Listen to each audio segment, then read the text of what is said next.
Terima kasih para rekan-rekan yang telah hadir. Terima kasih kepada Bapak Kepala Sekolah yang telah memberikan izin dan waktunya untuk kita dapat berkumpul dalam rangka aksi nyata untuk PMM dan PWP. Mudah-mudahan dalam kesempatan ini kita dapat memperoleh pengetahuan yang bisa kita terapkan dalam kegiatan sehari-hari. Sebelum kita mulai, marilah kita berdoa dulu bersama-sama dengan cara membaca basmalah bersama-sama. Untuk selanjutnya,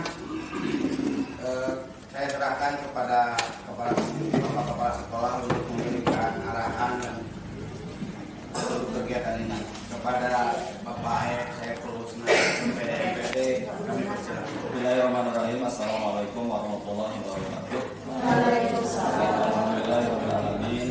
Wassalatu wassalamu ala rasulillah wa ala alihi wa sahbihi ajma'in. Syukur kita dan Allah Subhanahu wa taala.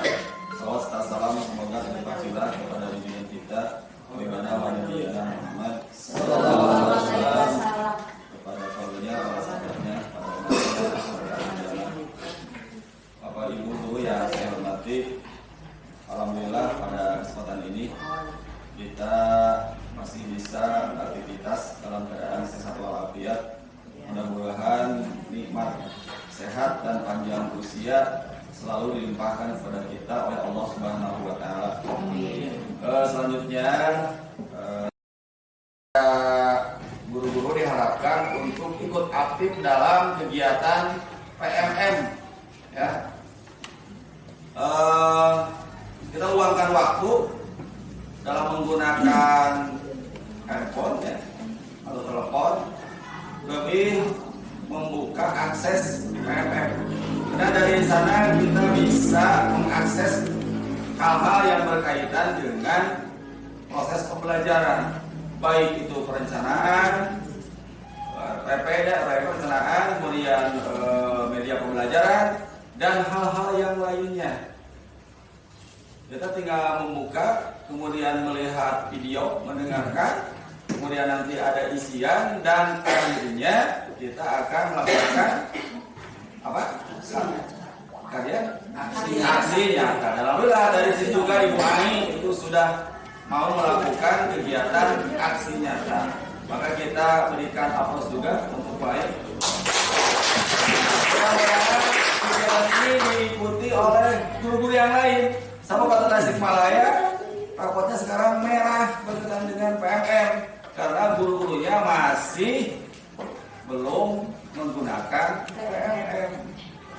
Mudah-mudahan adanya kegiatan ini memberikan motivasi kepada yang lain untuk buka itu. Jadi jangan hanya WA saja. Kali-kali ya membuka PMM, berkali-kali ketika waktu senggang kita buka, nonton video, dengarkan, kemudian isi pertanyaannya. Nah, nanti selanjutnya yaitu. Nah, dari aksi nyata ini nanti ada produk yang masuk. Itu mungkin saja nanti dimanfaatkan oleh orang lain. Hasil karya kita akan dimanfaatkan oleh orang lain. Sebab yang akan abadi selamanya itu dari hasil karya kita, ya.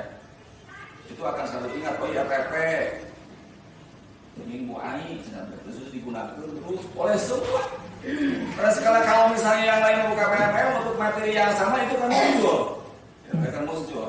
Maka itu dapat digunakan oleh semua. Kita juga sekarang kalau buka itu bisa, ya, bisa membuka, kemudian nanti ada RP yang lain hasil karya orang lain, itu bisa dimanfaatkan oleh kita. Jadi kita saling berkarya, saling berbagi, ya, artinya seperti itu. Untuk itu sekali lagi semangat pada Ibu Ai yang telah sukses melaksanakan program baik itu CGP-nya maupun kegiatan PMM. Semoga keduanya menjadi motivasi bagi kita untuk meningkatkan kerja kita, meningkatkan kompetensi kita dalam rangka mencerdaskan kehidupan bangsa, yaitu mendidik anak-anak kita khususnya di SDN Cicariu. Sekali lagi selamat, mudah-mudahan diberi kelancaran dan Allah memberi kita semua. Amin ya rabbal alamin. Demikian dari saya. Wassalamualaikum warahmatullahi wabarakatuh. Waalaikumsalam.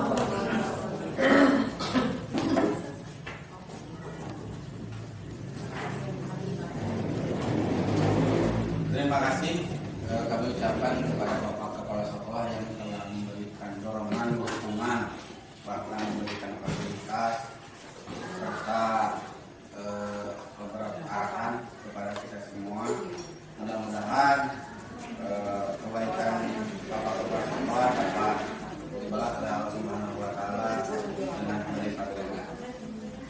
selanjutnya untuk aksi nyata platform mereka mengajar akan dilaksanakan oleh Ibu Ai FPD kepada Ibu Ai FPD kami persilakan. Assalamualaikum warahmatullahi wabarakatuh. Terlebih dahulu kita bersama-sama mengucapkan puji dan syukur kepada Allah yang masih memberikan nikmat kepada kita semua, sehingga pada hari ini kita dapat berkumpul dalam kegiatan menyimak aksi nyata dari kegiatan membuka platform Merdeka Mengajar. Terima kasih kepada Bapak Kepala Sekolah yang telah memberikan izin kepada saya untuk mengajak rekan-rekan untuk menyimak aksi nyata dari hasil saya belajar melalui platform platform Merdeka Mengajar. Tahapan yang saya lalui dari PMM ini adalah menyimak hasil video, mencatat, menjawab pertanyaan, dan mengisi post-test. Akhirnya saya mendapatkan kesimpulan dari beberapa video tersebut berdasarkan pemahaman saya sendiri sesuai dengan kemampuan saya sendiri.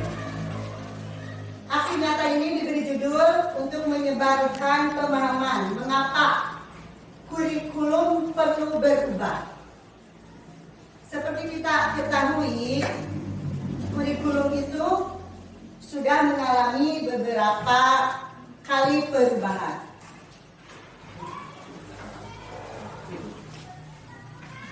Sebelum mengapa kurikulum harus berubah, mari kita lihat pengertian dari kurikulum. Dan pengertian kurikulum itu banyak sekali yang disampaikan oleh para ahli, baik itu ahli dalam negeri maupun ahli dari luar negeri.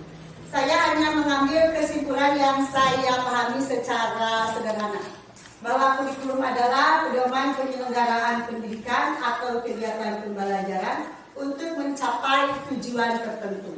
Karena semuanya akan bermuara pada satu tujuan. Empat komponen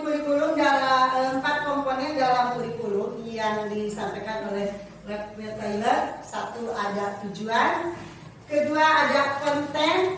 Yang ketiga, ada metode. Dan yang keempat, ada evaluasi. Saya yakin teman-teman semua sudah paham hal ini.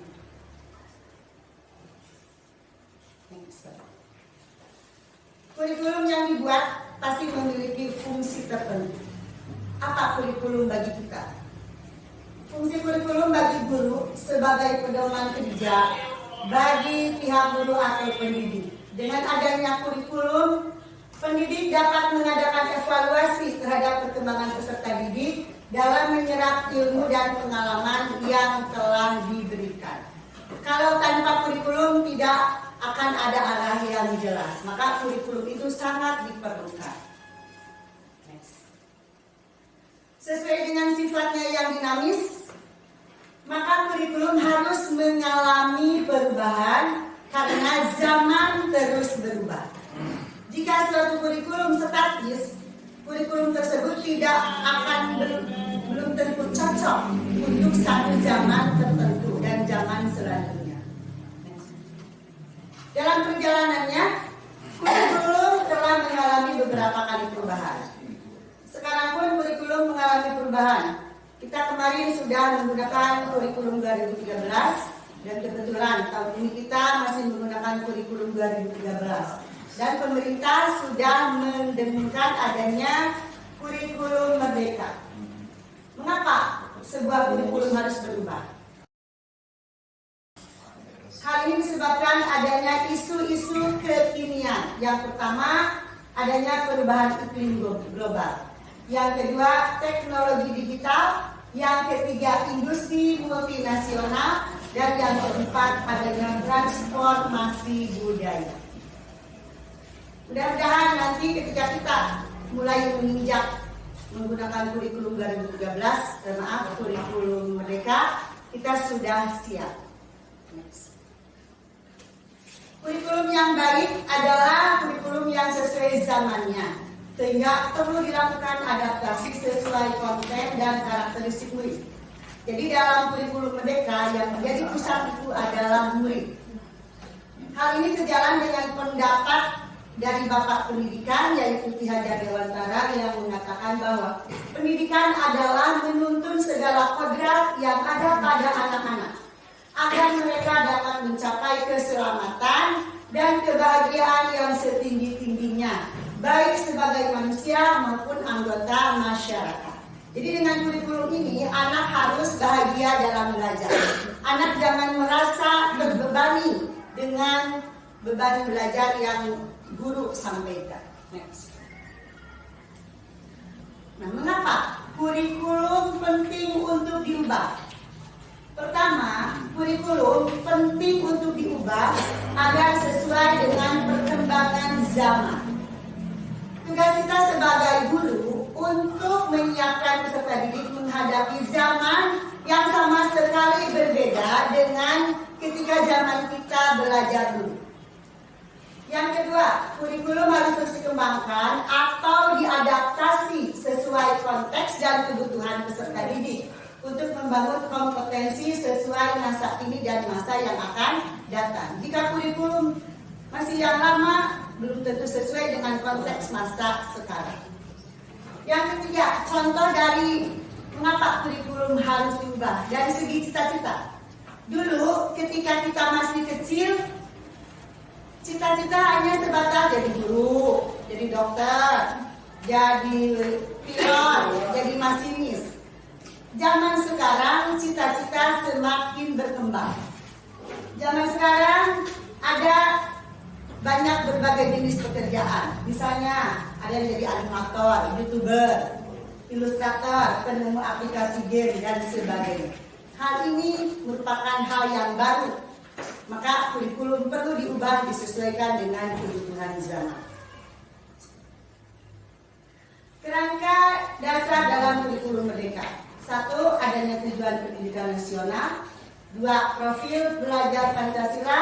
Yang ketiga ada struktur kurikulum. Yang keempat ada prinsip pembelajaran dan asesmen. Dan yang kelima capaian pembelajaran. Kurikulum perlu diadaptasi juga karena setiap daerah memiliki perbedaan ekosistem. Ketika pemerintah mengeluarkan suatu kurikulum Merdeka, daerah perlu menyesuaikan dengan kondisi geografis di mana daerah tersebut berada. Bentuk adaptasi harus disesuaikan dengan keadaan lingkungan sekitar. Maka sekolah harus membuat KOSP, yaitu Kurikulum Operasional Satuan Pendidikan. Setiap sekolah mempunyai kewenangan untuk mengatur alur tujuan pembelajaran, modul ajar, media ajar sampai ke asesmennya. Implementasi di sekolah, misal di kurikulum nasional dicantumkan pengawetan membuat ikan laut, sementara kita daerahnya jauh dari laut. Kita sesuaikan materi tersebut dengan yang ada di daerah kita. Kalau kita yang ada misalnya banyak buah-buahan atau sayuran atau benda yang lain. Tidak memaksakan diri untuk membelajarkan kepada peserta didik itu mengawetkan ikan asin. Salah satu semangat dalam kurikulum Merdeka adalah konsep teaching at the right level, yaitu pendekatan belajar yang tidak mengacu pada tingkatan kelas, melainkan mengacu pada tingkat capaian atau kemampuan peserta didik. Sekaitan dengan konsep TARL, sebelum pembelajaran dimulai, guru harus melakukan tes diagnostik. Artinya, sebelum kegiatan pembelajaran, guru harus menyiapkan seperangkat penilaian untuk mengetahui kemampuan awal dari peserta didik.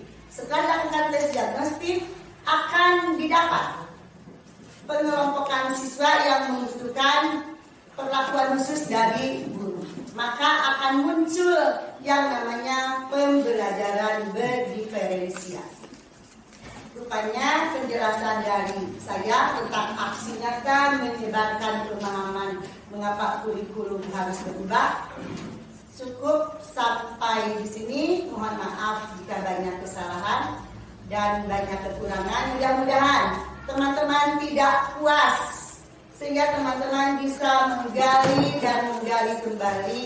Dan saya mengajak kepada teman-teman, mari kita buka PMM mulai sekarang. Karena dengan perubahan kurikulum mereka, pemerintah tidak akan mengadakan pelatihan. Jadi pelatihan dimulai dari diri sendiri. Sekian dari saya, terima kasih atas kebaikan Bapak dan Ibu guru hebat. Semoga Allah membalas segala kebaikan Bapak dan Ibu guru hebat. Baik, Bapak Hidayah, wassalamualaikum warahmatullahi wabarakatuh.